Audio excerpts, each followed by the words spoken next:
Sure, and you touch upon the topic of parental engagement, which is vital. So what advice would you give to schools and school leaders if they want to engage meaningful and seamless parent engagement and parent involvement in helping the kids navigate the complexity of this situation?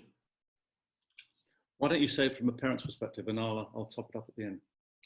Well, you know, because we're at week 9 now, so we could look back and see what has happened over time. So one thing I want to add to it is, I think exactly as you said, while we're in the school setting, the life is going on. So parents are very anxious in the beginning. They're worried about the virus outbreak. They wonder whether they're going to catch it. Now, fortunately, in Shanghai, throughout this time, we've been pretty safe. We feel pretty safe. So a lot of the reactions we receive from the parents in the first 2 weeks, I would say, is related A, to their anxiety with the virus outbreak, and B, while students are learning, teachers are learning how to teach online, parents has adjustment process as well. They're deciding whether they like it or not. And that process takes a long time. There is going to be resistance no matter how well you do, because this is different from what they've seen before. A lot of the feedback we receive in the very beginning is because they want online teaching to be exactly like offline. So any deviation from that, they're going to fight and try to restore what they believe is the proper way. And at this point, I think we opened up to communication with parents, and one of our parent-teacher organization, we've always had close collaboration with the school. And in this period of time, especially at the very beginning, they work closely with the school to get parent feedback, so this could be communicated to the school for us to make changes or for us to address. But as time goes by, though, I do have to say, at week 9, parents have settled down.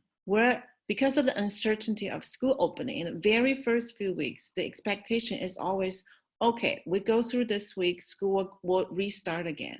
At this point, I think everyone, the teachers and the parents, are buying into the mindset that this is going to happen for a long time. And that helps them to accept the reality and be more collaborative with the school. I'll turn back to David. Yeah, no, I agree. Parents are always going to worry. They're worrying that the essential learning has been lost. There's existential worry about the virus.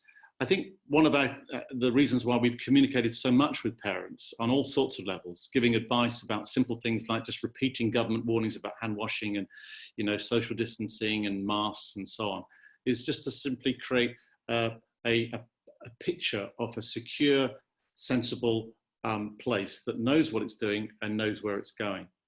I think what we've also tried to do with parents is to begin to introduce more and more simple solutions that they can see are having impact. So, and again, I think I said this at the beginning, we're quite lucky that we have a number of subscriptions.